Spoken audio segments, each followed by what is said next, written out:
نحمده ونصلي ونسلم على رسوله الکریم اما بعد۔ عبادت کے لائق صرف اور صرف اللہ رب العالمین کی ذات ہے۔ بہت سے مسلمان وہ اللہ رب العالمین کی عبادت میں لا علمی کی وجہ سے دوسروں کو شریک کر بیٹھتے ہیں، تو ان مسلمانوں کی اصلاح کے لیے، ان کی تربیت کے لیے ہم نے یہ سلسلہ عقیدہ توحید کے حوالے سے شروع کیا ہے، جس میں خالص قرآن مجید اور رسول اللہ صلی اللہ علیہ وسلم کی صحیح احادیث کی روشنی میں جو عقیدہ اسلام نے پیش کیا ہے وہ لوگوں کو سمجھانے کی کوشش کی جا رہی ہے۔ آج کے کلپ میں ہم یہ دیکھیں گے کہ دنیا میں کوئی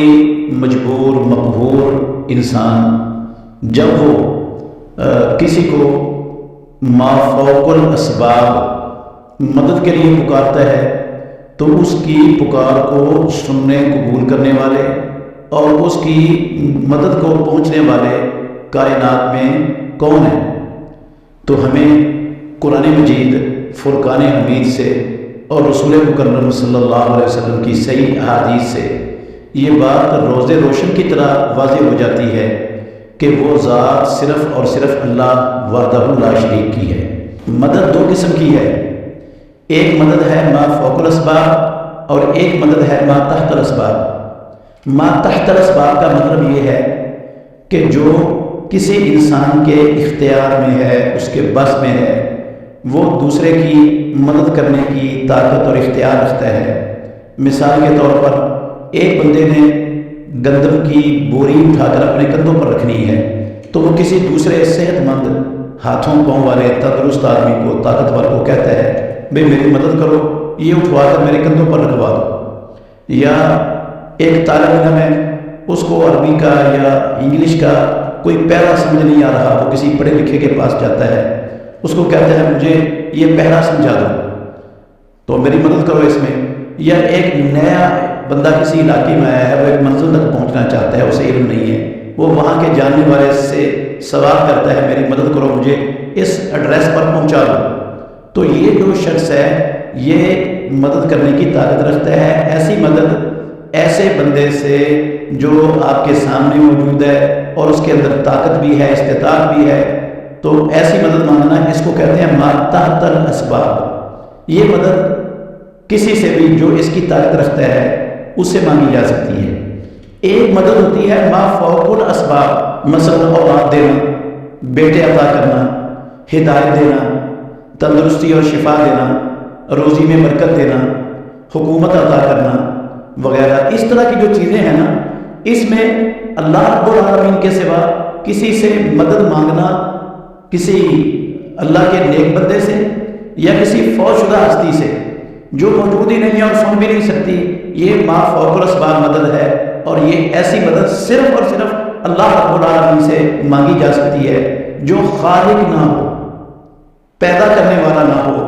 وہ ما فوق الاسباب مدد کی طاقت نہیں رکھتا۔ اگر ہم ما فوق الاسباب مدد کے لیے خالق کے علاوہ کسی اور کو پکاریں گے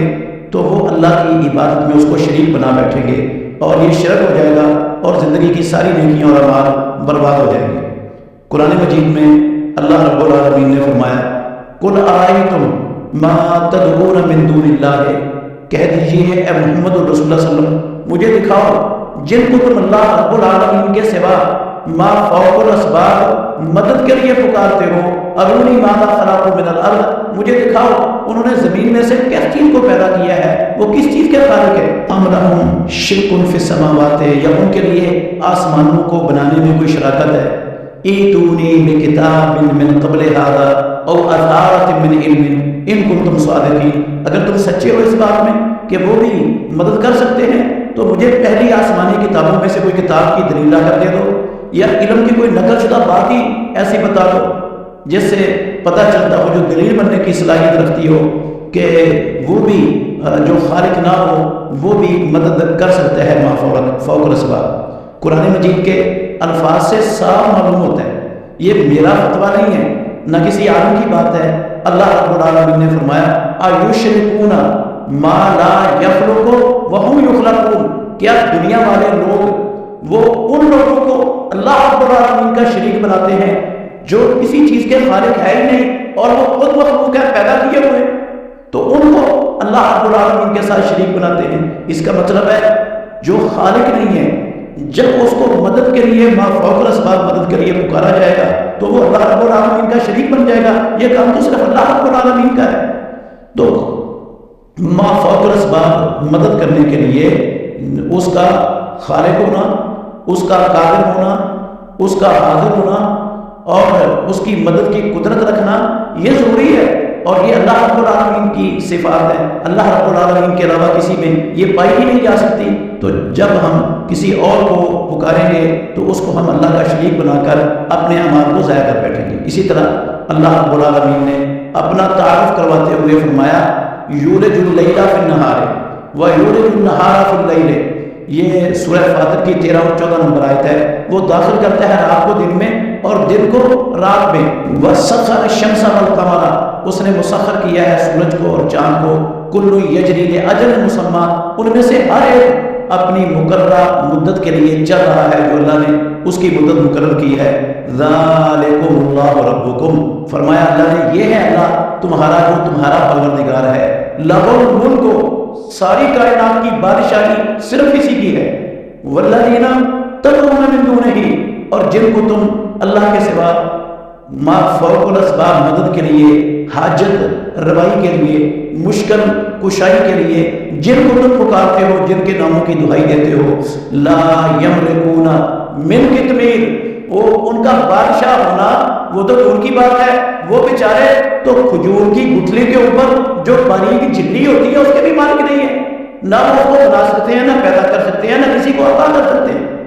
لا یملکون من قطمیر، وہ کھجور کی گٹھلی پر باریک جھلی کے بھی مالک نہیں ہے۔ ان تدعوہم، اگر تم ان کو پکارو گے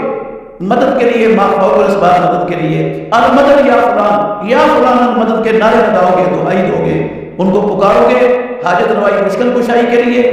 اولاد کے لیے، ہدایت کے لیے، حکومت کے لیے، کسی بھی دشمن سے اپنے آپ کو بچانے کے لیے ان ہستیوں کو پکارو گے، وہ تو لا یملکون من قطمیر، کھجور کی گٹھلی کے اوپر جو باریک جھلی ہے اس کے بھی مالک نہیں ہے۔ ان تدعوہم، اگر تم ان کو پکارو گے، لا یسمعوا دعاءکم، وہ تمہاری پکاروں کو سن ہی نہیں سکتے۔ ولو سمعوا، اگر چند منٹ کے لیے بے فرض محال مان لیا جائے کہ وہ سنتے ہیں، مستجابوا لکم، وہ تمہاری پکار کو تمہارے لیے کبھی بھی قبول نہیں کریں گے۔ وَيَوْمَ الْقِيَامَةِ يَكْفُرُونَ بِشِرْكِكُمْ، اور قیامت کے دن تمہارے شرک کا انکار کر دیں گے۔ وہ صاف کہہ دیں گے یا اللہ ہم نے ان کو نہیں کہا تھا ہمیں ما فوق الاسباب مدد کے لیے پکارو، ہمیں دستگیری کے لیے پکارو، ہمیں رزق کے لیے پکارو، ہمیں اولاد کے لیے پکارو، ہمیں جو ہے نا وہ حکومت کے حصول کے لیے ہماری مدد طلب کرو، ہم نے ان کو یہ سبق نہیں پڑھایا تھا۔ وَيَوْمَ الْقِيَامَةِ يَكْفُرُونَ بِشِرْكِكُمْ، وہ تمہارے شرک کا انکار کر دیں گے۔ اس کا مطلب ہے اللہ کے سوا کسی کو پکارنا یہ شرک ہے۔ میں شرک نہیں کہہ رہا، کسی عالم نے نہیں کہا، یہ اللہ رب العالمین کا پاک کلام ہے۔ مسلمانوں کو قرآن مجید کی اس آیت پر، اللہ کے ان الفاظ پر ٹھنڈے دل سے، تعصب سے پاک ہو کر غور کرنا چاہیے کہ یوم القیامت یکفرون بشرککم، اللہ رب العالمین نے قرآن میں لکھا ہے کہ جو اللہ کے سوا کسی کو ما فوق الاسباب مدد کے لیے، حاجت روائی مشکل کشائی کے لیے پکارتے ہیں، وہ ان کو اللہ کا شریک بناتے ہیں اور وہ ان کے اس شرک کا قیامت والے دن انکار کر دیں گے۔ وَلَا يُنَبِّئُكَ مِثْلُ خَبِيرٍ، رب العالمین نے کہا جیسی خبر خبیر آپ کو دے رہا ہے کہ وہ تمہاری پکاروں کو سن نہیں سکتے، وہ کھجور کی گٹھلی کے پردے کے مالک نہیں ہیں، سن بھی نہیں تو قبول نہیں کر سکتے، تمہاری مدد کو نہیں پہنچ سکتے، تمہاری حاجت روائی مشکل کشائی نہیں کر سکتے، اور قیامت کے دن تمہارے شرک کا انکار کریں گے۔ ایسی سچی خبر خبیر کے علاوہ رب العالمین کے سوا کائنات میں آپ کو کوئی دے نہیں سکتا ہے۔ اسی طرح اللہ نے فرمایا قُلِ ادْعُوا الَّذِينَ زَعَمْتُم مِّن دُونِ اللَّهِ، یہ سورہ سبا کی 22 نمبر آیت ہے۔ اے محمد رسول اللہ صلی اللہ علیہ وسلم، آپ دنیا جہان کے لوگوں کو کہہ دیجئے، پکارو تو ان لوگوں کو جن کو تم نے اللہ کے سوا کچھ گمان کر رکھا ہے کہ وہ ہماری پکاروں کو سنتے ہیں، ہماری مدد کو پہنچتے ہیں اور ہماری حاجت روائی مشکل کشائی کی قدرت رکھتے ہیں، جن کے بارے میں تمہارا یہ گمان ہے، نظریہ اور عقیدہ ہے، سوچ ہے، ادعو، ان کو پکارو۔ لا، اللہ نے کہا لا یملکون، مثقال ذرۃ فی السماوات ولا فی الارض، وہ آسمانوں اور زمینوں میں ایک ذرے کے برابر کسی چیز کے مالک نہیں ہے، وما لهم فیہما من شرک،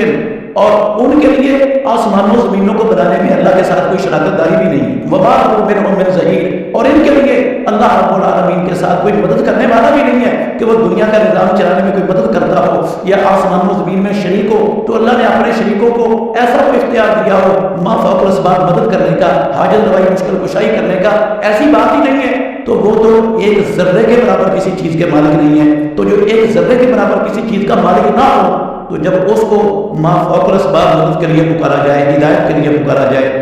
تندرستی اور شفا کے لیے پکارا جائے، اولاد کے لیے پکارا جائے، تو کیسے وہ مدد کو پہنچے گا؟ اس کے پاس ایک ذرے کا اختیار نہیں، یہ تو کام صرف اللہ رب العالمین کا ہے، تو جب اس کو پکاریں گے اس کو اللہ کا شریک بنا دیں گے۔ اسی طرح اللہ رب العالمین نے فرمایا قُلِ ادْعُوا الَّذِينَ زَعَمْتُم مِّن دُونِهِ، اے میرے محمد صلی اللہ علیہ وسلم آپ کہہ رہے ہیں لوگوں کو جن کو تم نے اللہ کے سوا کچھ گمان کر رکھا ہے نا، کہ وہ سنتے ہیں اور وہ کرتے ہیں تمہاری مدد اور پہنچتے ہیں، اور وہ حاجت روا بھی ہیں، داتے بھی ہیں، مشکل کشا بھی ہیں، دستگیر بھی ہے، بگڑیاں بنانے والے بھی ہیں، ڈوبی ہوئی اتارنے والے بھی ہیں، ان کو ما فوق الاسباب مدد کے لیے تم پکارتے ہو، قُلِ ادْعُوا الَّذِينَ زَعَمْتُم مِّن دُونِهِ،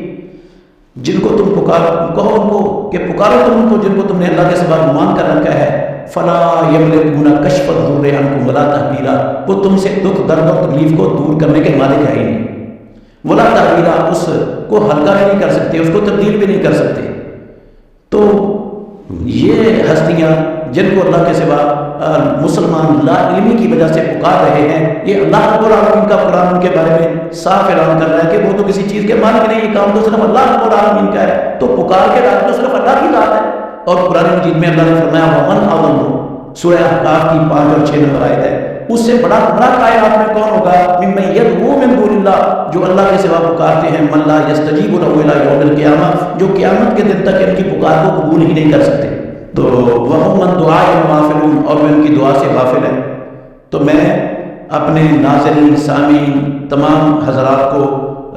درد دل سے ان سے گزارش کرتا ہوں کہ آپ میری بات پر غور نہ کریں، قرآن مجید کی ان واضح اور صاف آیات کو ٹھنڈے دل سے سنیں اور غور کریں کہ اللہ رب العالمین کا قرآن ہمیں رہنمائی کیا کرتا ہے، ہمیں عقیدہ کیا سکھاتا ہے، اور ہم کن وادیوں میں بھٹکے پھرتے ہیں۔ اللہ تعالیٰ ہمیں سمجھنے کی، عمل کرنے کی توفیق عطا فرمائے۔